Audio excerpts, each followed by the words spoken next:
Hi అండి. Welcome back to our channel NV Lakshmi Telugu vlogs. థంబ్‌నెయిల్‌లో చూసే ఉంటారు కదా! ఫస్ట్ టైము నా లైఫ్‌లో వరలక్ష్మి వ్రతం చేశాను. ఓకే. కానీ మీరందరూ ఎలా ఉన్నారు? బాగున్నారు అనే అనుకుంటున్నా. నేనైతే చాలా బాగున్నాను. ఈ వీడియో ఏంటి అంటే పూజ ఎలా చేసుకున్నాను అని మాత్రం చూపిస్తా అనుకోమాకండి. ఎందుకంటే నాకే సరిగ్గా పూజ చేసుకోవడం రాదు. యూట్యూబ్‌లో 1కి 2 వీడియోలు చూసి పూజ చేయడం నేర్చుకున్నాను అనమాట. మరి ఈ వీడియో ఏంటి అక్క అనుకుంటారేమో. ఏం లేదండి. ఎలాంటి హడావిడి, రంగులు, ఆర్భాటాలు ఇలామీ లేకుండా నేను పూజని ఎలా ప్రశాంతంగా కంప్లీట్ చేసుకున్నాను, ఏమేమి పూజ కోసం నేను తీసుకొచ్చుకున్నాను, అంటే బయట నుంచి సరుకులు ఏమేమి తీసుకొచ్చుకున్నాను, నాకు ఎంత ఖర్చు అయ్యింది అంటే అనేది నేను మీతోటి షేర్ చేసుకుంటాను. అయితే పెద్ద పెద్ద సెలబ్రిటీలు, పెద్ద పెద్ద యూట్యూబ్ ఛానల్స్, ఇంకా బాగా డబ్బున్న వాళ్ళు ఉంటారు చూడండి, వాళ్ళు వరలక్ష్మి వ్రతం ఎలా చేస్తున్నారు ఏంటి అనేది చూసేసి చాలామంది అంటే మనలాంటి మిడిల్ క్లాస్ వాళ్ళు మనం కూడా అలా చేసుకోవచ్చు కదా అని హస్బెండ్స్ని ఇబ్బంది పెట్టడము, ఇంకా ఇంట్లో వాళ్ళని ఇబ్బంది పెట్టడము అలా పెడుతూ ఉంటాము. అస్సలు అయితే అలా చేయకండి. ఫస్ట్ ఆఫ్ ఆల్ అలాంటి వీడియోస్ అంటే పెద్ద పెద్ద ఉన్న వాళ్ళ వరలక్ష్మి వ్రతం వీడియోలు చూసినప్పుడు జస్ట్ ఆ వీడియోలో అమ్మవారిని చూసి హ్యాపీగా ఫీల్ అవ్వండి అంతే.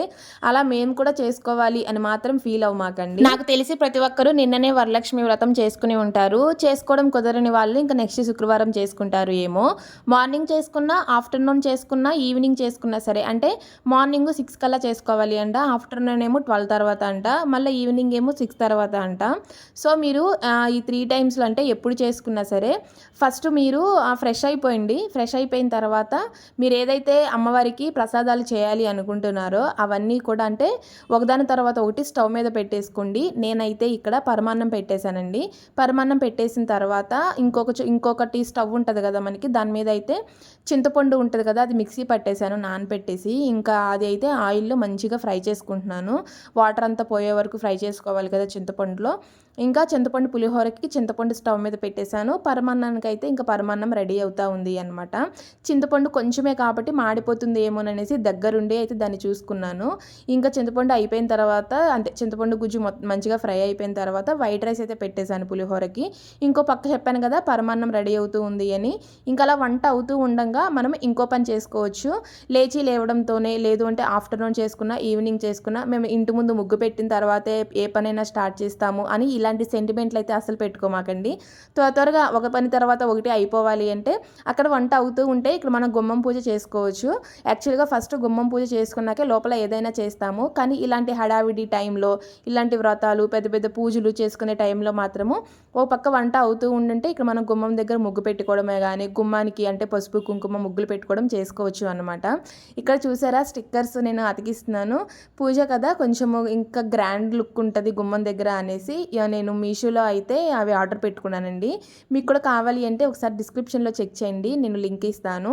ఇంకా స్టిక్కర్స్ అన్నీ అతికిచ్చేసిన తర్వాత అయితే గుమ్మానికి పసుపు రాసేసుకున్నాను. పసుపు రాసుకున్న తర్వాత ముగ్గులు కూడా పెట్టుకున్నాను. నా లైఫ్లో ఫస్ట్ టైం అండి వరలక్ష్మి వ్రతం అయితే చేశాను. చేసే ముందు కానీ చేయాలి అన్న ఆలోచన వచ్చినప్పుడు కానీ నాకు చాలా భయం వేసింది.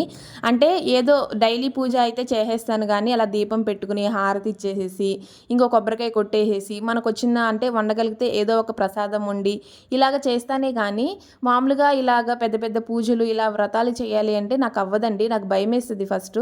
అంటే ఏమన్నా తప్పుగా చేస్తే మనకేమన్నా పాపం అయిద్దేమో మళ్ళీ ఇలాంటి ఫీలింగ్స్ వస్తాయి అనమాట.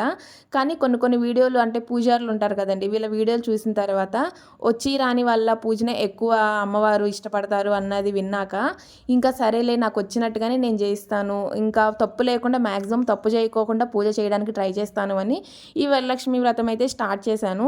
పూజ చేసిన దగ్గర నుంచి అయిపోయే వరకు కూడా ఎలాంటి అంటే ప్రాబ్లం ఏమి రాకుండా అంతా సాఫీగా అయిపోయింది. ఫస్ట్ అయితే ఎర్లీ మార్నింగ్ని ఈ వ్రతం అయితే చేసుకుందాము అనుకున్నాను. నైటే అన్ని ప్రిపరేషన్స్ చేసి పెట్టేసుకున్నాను. కానీ ఎర్లీ మార్నింగ్ పిల్లలతోటి కుదరలేదు. సర్లే ఆఫ్టర్నూన్ అయినా చేసుకుందాం అనుకున్నాను కానీ ఆఫ్టర్నూన్ కూడా కుదరలేదు. ఇంకా ఈవినింగ్ అయితే చేసుకున్నానండి. 6 దాటిన తర్వాత ఈ పూజ అయితే చేసుకున్నాను నేను. ఆ టైంలో మా హస్బెండ్ కూడా ఉంటాడు బెటర్లే అనేసి ఇంకా నేను ఈవినింగ్ అయితే ఈ వరలక్ష్మి వ్రతాన్ని చేసుకున్నాను. మామూలుగా డ్రెస్ వేసుకుని అన్ని పనులు చేసుకుందాం అనుకున్నాను. ఇంకా పూజ కొంచెం సేపట్లో అంటే అన్ని ప్రిపరేషన్స్ అయిపోయిన తర్వాత పూజలో కూర్చుంటాం కదా, ఇంకా అప్పుడు శారీ కట్టుకుందాం అనుకున్నాను కానీ మళ్ళీ ఎందుకులే శారీ అంటే డ్రెస్ వేసుకుని మళ్ళీ శారీ కట్టుకుని ఇదంతా ఎందుకు, ఒకటేసారి శారీ కట్టుకుందాంలే అనుకుని శారీ అయితే కట్టేసుకున్నాను ఫస్టే. కానీ శారీ తోటి ఇన్ని పనులు చేయాలి అంటే నాకు చాలా ఇబ్బంది అయిపోయింది అనమాట. ఇంకో పక్క వీడియో షూటింగ్ ఇది లేకపోతే కనుక అంత ఇబ్బంది పడిపోయేదాన్ని కాదు. వీడియో షూటింగు ఇంక ఇదంతా ఉండడం వల్ల వల్ల ఒక పక్క ఆ వీడియోస్ తీసుకోవడము, ఒక పక్క ఈ శారీ సరి చేసుకోవడం, అమ్మో నాకు ఇదే కష్టమైపోయింది. చూసారా అండి గుమ్మం ఎంత అందంగా ఉందో కదా! రోజు ఇలా ఉంటే బాగుండిద్ది అనిపిస్తుంది కానీ రోజు ఎక్కడ చేస్తామో చెప్పండి. పూలు పెట్టిన తర్వాత ఇంకా కొంచెం కలగా వచ్చేసింది. ముగ్గు అయితే ఇంకేదో అండి ఆ టైంలో ఫోన్లో చూసుకుని ఇదంతా కుదరదు కాబట్టి నాకు వచ్చిన ఏదో చిన్నగా అయితే వేశాను. ఇంకా నెక్స్ట్ అయితే ఇక్కడ కలసం పెట్టుకుంటాను కదండి, అమ్మవారిది కలసం కూడా పెట్టుకున్నాను నేను. యాక్చువల్గా ఇది మా ఫ్యామిలీలో అలవాటు ఉందో లేదో నాకైతే తెలియదు, ఎందుకంటే మా హస్బెండ్ వాళ్ళ ఫ్యామిలీ సైడ్ చేస్తారో లేదో నాకైతే తెలియదు. మా అమ్మ అయితే ఎప్పుడు చేయలేదన్నమాట. కానీ ఎప్పుడు చేయకపోయినా మన ఇంట్లో ఆనవాయితీ ఉన్నా లేకపోయినా పెట్టుకోవచ్చు మీకు ఇష్టం ఉంటే అని నేను ఎన్నో 2 సంవత్సరాల నుంచి కలసం పెట్టుకోవాలి అనుకుంటున్నాను. ఇంకా ఈరోజు అయితే పెట్టుకున్నానండి. అయితే నా దగ్గర అది అంటే వాల్దే స్టిక్కర్ అది ఉందన్నమాట. అది పెట్టేసి ఇంకా వాటికైతే మామిడాకులు ఉంటాయి కదా, అవి అయితే స్టిక్ చేసేసాను. ఈ మామిడాకులు అయితే నేను బయట ఒక చెట్టు ఉంటే వాళ్ళని అడిగేసి తెచ్చుకున్నానండి. ఇంకా బయట అంటే షాప్స్లో బయట కూరగాయల దగ్గర కానీ ఇంకెక్కడ పూలు అమ్మే దగ్గర కానీ మామిడికాయలు ఎక్కడ దొరకలేదన్నమాట. ఇంకా వాళ్ళని అయితే అడిగేసి వాళ్ళ చెట్టుని అయితే తీసుకుని వచ్చాను. మామిడికాయల ఆకులు అయితే గోడకి అలా పెట్టేశాను. ఇంకా నేనైతే ఎలా రెడీ చేసుకున్నాను ఏంటి అనేది ఫుల్గా అయితే చూపించలేదండి. మీరు చూస్తే అక్కడ ఏమీ లేవు. అంటే గాజులు, పువ్వులు, ఇంకా కొబ్బరికాయ, పసుపు, కుంకుమ, ఒక దారము, ఇంకా రాగిది చెంబు ఉంటుంది కదండి అది, ఇంకా రాగి చెంబులో మనం వాటర్ పోసుకుంటాము, దాంట్లో కూడా ఏం లేదు. పసుపు, కుంకుమ, అక్షింతలు, ఇంకా పువ్వులు, ఇంకా నాణెం అన్నమాట. అంటే ఒక 1 రూపీ కాయిన్ కానీ రాగి కాయిన్ కానీ అవేనండి. ఇంకా మీకు నార్మల్గా మీరు ఎలా అయితే పూజ చేసుకుంటారో ఏమేమి తెచ్చుకుంటారో అవే అనమాట. ఇంకా మీరు అమ్మవారికి వాయనం ఇస్తామంటారు కదండి, ఆ వాయనం ఇవ్వాలి అనుకున్నప్పుడు ఒక శారీ అంటే మీరు తెచ్చుకోగలిగితే శారీ తెచ్చుకోవచ్చు, లేదు అంటే 2 బ్లౌజ్ పీసెస్ తెచ్చుకోవచ్చు అనమాట. నేనైతే అమ్మవారికి వాయనం కింద 2 బ్లౌజ్ పీసెస్, పసుపు, కుంకుమ, ఇంకా పువ్వులు, తమలపాకు, ఇంక ఇవి అయితే ఇచ్చానమాట. ఇంకా అమ్మవారికి ప్రసాదాలు కూడా రెడీ అయిపోయినాయండి. పులిహోర, ఇంకా శనగలు ప్రసాదము, ఇంకా పరమాన్నం, ఈ 3 అయితే చేశాను. అమ్మవారికి ప్రసాదం పెట్టడానికి నా దగ్గర రాగివి కానీ ఇత్తడివి కానీ లేవండి. ఎప్పటి నుంచో తీసుకోవాలి అనుకుంటున్నా కానీ తీసుకోలేకపోతున్నాను. అలా డైరెక్ట్గా స్టీల్విలో పెట్టకూడదులే అనేసి ఇంకా స్టీల్ ప్లేట్స్లో తమలపాకు వేసి అయితే నేను ప్రసాదం కింద అమ్మవారికి అయితే పూజలో పెట్టేశాను. అయితే వరలక్ష్మి వ్రతం పూజలో అమ్మవారితో పాటు స్వామివారు కూడా ఉండాలి అంటండి. నా దగ్గర అయితే స్వామివారిది ఫోటో లేదు అనమాట. ఇంకా నేను ఏం చేశానంటే పసుపుతోటి ఒక ముద్దలాగా రెడీ చేసేసుకుని ఇంకా అమ్మవారి దగ్గర అయితే పెట్టేశాను. ఇంకా గుమ్మానికి మామిడాకులతోటి తోరణాలు కూడా కట్టేశానండి. ఇప్పుడైతే ఈ వ్రతం చేయడానికి నాకు ఎంత కాస్ట్ అయిందో చెప్తానండి. ఇది శ్రావణ మాసం కాబట్టి పూల రేటే కానీ కొబ్బరికాయల రేటే కానీ కొంచెం ఎక్కువగా ఉంటుంది. అందువల్ల నాకైతే 500 అయిందండి. మామూలుగా అయితే ఒక 300లో 200లో అయిపోతుంది, అంటే నార్మల్ కాస్ట్ అనేది ఉంటే. బట్ ఎక్కువ కాస్ట్ అన్నీ ఎక్కువ కాస్ట్ ఉండడం వల్ల 500 అయింది అనమాట.